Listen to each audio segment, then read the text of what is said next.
नहमदुहु व नसल्ली अला रसूलिल करीम। अम्मा बाद फ़अऊज़ु बिल्लाहि मिनश शैतानिर रजीम। बिस्मिल्लाहिर रहमानिर रहीम।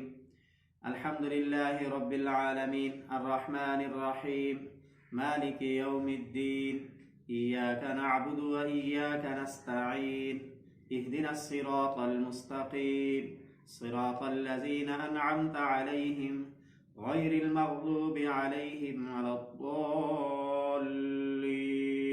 आमीन।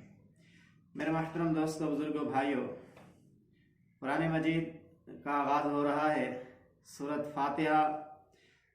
फातिहा को फातिहा इसलिए कहते हैं कि कुरान मजीद खोला जा रहा है, कुरान मजीद का आगाज़ हो रहा है, कुरान मजीद की इब्तिदा हो रही है, इसलिए इस सूरत फातिहा को सूरत फातिहा कहते हैं, क्योंकि कुरान मजीद की इब्तिदा इसी से हो रही है।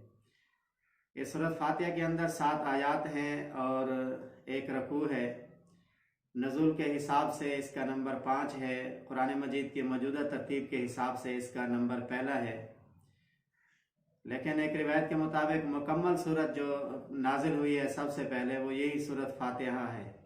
इससे पहले सूरत अलक की चंद आयात, सूरत मुदस्सिर, सूरत मुज़म्मिल की आयात नाजिल हो चुकी थी, लेकिन मुकम्मल सूरत जो एक मरतबा नाजिल हुई है वो यही सूरत है, यानी सूरतुल फातिहा। इसके बहुत सारे नाम अहादीस में आए हैं। एक रिवायत में 12 और इसी तरह 20 तक नाम आए हैं इस सूरत के। इसको सूरत फातिहा भी कहते हैं, जिसका माना मैंने अर्ज़ किया कि कुरान मजीद खोला जा रहा है, आगाज़ हो रहा है और उसकी इब्तिदा है। इसी तरह इसको फातिहातुल किताब और उम्मुल किताब, उम्मुल कुरान ये नाम भी आए हैं। तो इसका मतलब ये है कि कुरान मजीद के अंदर जो मज़मून है वो सारा इसी के अंदर सूरत फातिहा के अंदर मौजूद है, यानी ये मतन है पूरा कुरान मजीद, इसकी तशरीह है, इसलिए इसको उम्मुल कुरान या उम्मुल किताब या फातिहातुल किताब कहा जाता है। इसी तरह इसको असासुल कुरान भी कहते हैं कि कुरान मजीद की बुनियाद, तो बुनियादी सूरत है, बुनियादी जो मज़ामीन हैं कुरान मजीद के वो इसी सूरत के अंदर मौजूद हैं। मिसाल के तौर पर कुरान मजीद में 6 मज़मून कसीर तादाद में और कसरत से बयान हुए हैं। उसमें सबसे पहले तौहीद है, रब्बुल आलमीन की तौहीद, और इसी तरह रिसालत है, शान वाले पैगम्बर हज़रत मोहम्मद सल्लल्लाहु अलैहि वसल्लम की रिसालत, नबूवत को बयान किया गया बहुत कसरत से। इसी तरह क़यामत और आखरत को बहुत कसरत से बयान फरमाया गया है, और कुरान मजीद के अंदर अहकाम बहुत कसरत से बयान फरमाए गए हैं। और इसी तरह कुरान मजीद में मानने वालों का तस्करा और ना मानने वालों का तस्करा किया गया है। तो ये 6 मज़ामीन कुरान मजीद में बहुत कसरत से बयान हुए, और ये 6 के 6 सूरत फातिहा के अंदर भी बयान हुए। अल्हम्दुलिल्लाहि रब्बिल आलमीन अर्रहमानिर रहीम, इसके अंदर तौहीद बारी ताला है। मालिक यौमिद्दीन, इसके अंदर क़यामत आखिरत को बयान किया गया है। इय्याका नअबुदु व इय्याका नस्तईन, इसके अंदर अहकाम को बयान किया गया है। इहदिनस सिरातल मुस्तक़ीम सिरातल लज़ीना अनअमता अलैहिम, इसके अंदर रसूलुल्लाह सल्लल्लाहु अलैहि वसल्लम की रिसालत को बयान किया गया है और मानने वालों का बयान है, मानने वालों का तस्करा है। और गैरिल मग़ज़ूबि अलैहिम वलद्दॉल्लीन के अंदर ना मानने वालों का बयान है। ना मानने वाले 2 किस्म के होते हैं, एक उनकी किस्म ज़िद्दी है और दूसरे जहलियत की बुनियाद पे जिनको पता ही नहीं वो लोग होते हैं। तो जो ज़िद्दी हैं उनको गैरिल मग़ज़ूब में तस्करा किया गया, और जो जहलियत की बुनियाद पर जिनको पता नहीं है उनको वलद्दॉल्लीन में बयान किया गया। तो ये 6 मज़ामीन कुरान मजीद में बहुत कसरत से बयान होते हैं, तो 6 के 6 सूरत फातिहा में मौजूद है, इसलिए इसको असासुल कुरान कहते हैं, कुरान मजीद की बुनियाद। इसी तरह इसका नाम सूरत सलात भी है, नमाज में पढ़े जाने वाली सूरत। कोई नमाज ऐसी नहीं है जिसमें ये सूरत फातिहा ना पढ़ी जाए, फ़र्ज़ नमाज हो, वाजिब हो, वितर हो, सलातुत तरावी हो, सुन्नत, नफिल, जुमा, ईदैन, तो हर नमाज के अंदर इस सूरत फातिहा को पढ़ा जाता है, इसलिए इसका नाम सूरतुस सलात भी है।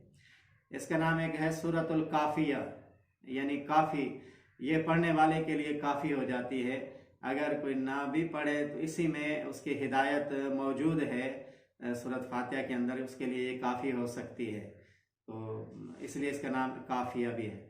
और इसी तरह इस सूरत का नाम सूरत शिफा भी है। अल्लाह रब्बुल आलमीन ने इस सूरत के अंदर शिफा रखी है, हदीस पाक में मौजूद है। और रसूलुल्लाह सल्लल्लाहु अलैहि वसल्लम ने फरमाया जिस्मानी रूहानी तमाम बीमारियों की शिफा सूरत फातिहा के अंदर मौजूद है।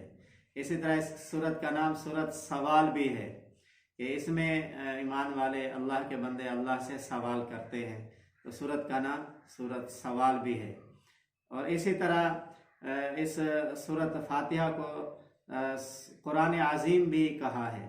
कुरान मजीद में खुद है वलक़द आतैनाका सबअम मिनल मसानी वल कुरानिल अज़ीम। हदीस पाक में भी आता है, हज़रत अनस रज़ियल्लाहु तआला अन्हु से रिवायत है कि रसूलुल्लाह सल्लल्लाहु अलैहि वसल्लम ने फरमाया कि अल्लाह पाक ने 7 आयतों पर मुश्तमिल अल्लाह पाक ने कुरान अज़ीम अता फरमाई, यानी सूरतुल फातिहा अल्लाह पाक ने अता फरमाई।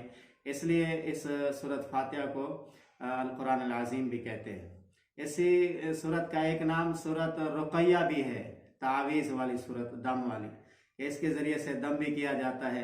आप हजरात भी दम कर सकते हैं, तो अपने ऊपर भी दम कर सकते हैं और ऊपर भी दम कर सकते हैं। असहाब मोहम्मद से रिवायत में मौजूद है कि सहाबा रज़ियल्लाहु अन्हुम अजमाइन ने इसी सूरत फातिहा के ज़रिए से दम फरमाया, तो इसलिए इस सूरत का नाम एक रुक़ैया भी है।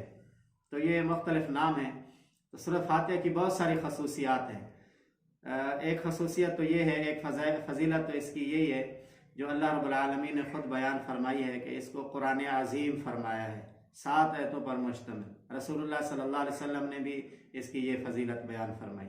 इसी तरह एक और फजीलत बयान फरमाई शान वाले पैगम्बर हज़रत मोहम्मद सल्लल्लाहु अलैहि वसल्लम ने कि अल्लाह रब्बुल आलमीन ने मुझे सूरत फातिहा अता फरमाई। इसकी मिसाल ना तौरात में है, ना ज़बूर में है, ना इंजील में है, ना खुद कुरान मजीद में है।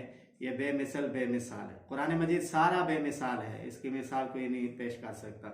लेकिन सूरत फातिहा कुरान मजीद की फरमाइश, इसकी मिसाल कुरान मजीद में भी नहीं है, तो ये उससे भी ज़्यादा बेमिसाल हो गई। तो एक खसूसियत इसकी ये भी है।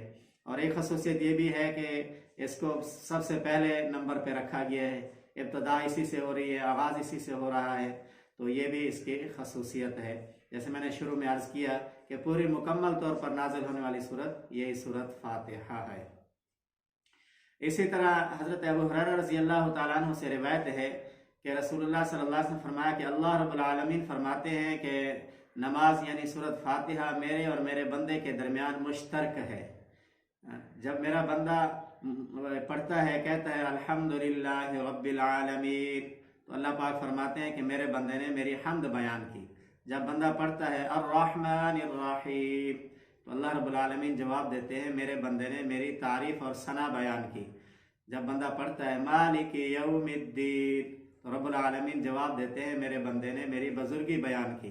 फिर बंदा आगे पढ़ता है इय्याका नअबुदु व इय्याका नस्तईन, तो रब्बुल आलमीन फरमाते हैं ये आयत मेरे और मेरे बंदे के दरमियान मुश्तरक है। इसमें एक पहलू दुआ का है और एक पहलू अल्लाह पाक की तारीफ़ का है, तो ये दोनों पहलू है। तो फरमाया कि ये मेरे और मेरे बंदे के दरमियान मुश्तरक है। जब बंदा फिर आगे पढ़ता है इहदिनस सिरातल मुस्तकीम सिरातल लज़ीना अनअमता अलैहिम गैरिल मग़दूबि अलैहिम वलद्दॉल्लीन, तो अल्लाह रब्बुल आलमीन फरमाते हैं मेरे बंदे ने जो मांगा मैं उसको ज़रूर अता करूँगा, जो उसने मांगा उसको मिल गया। तो इतनी फजीलत वाली सूरत, इतनी खसूसियात की हामिल ये सूरत, अल्लाह तबारक व तआला इसके फ़वाइद व बरक़ात हम सब को नसीब फरमाए और कुरान मजीद पढ़ने, समझने और अमल करने की तौफ़ीक़ नसीब फरमाए। व आखिर दावाना अनिल हम्दुलिल्लाहि रब्बिल आलमीन।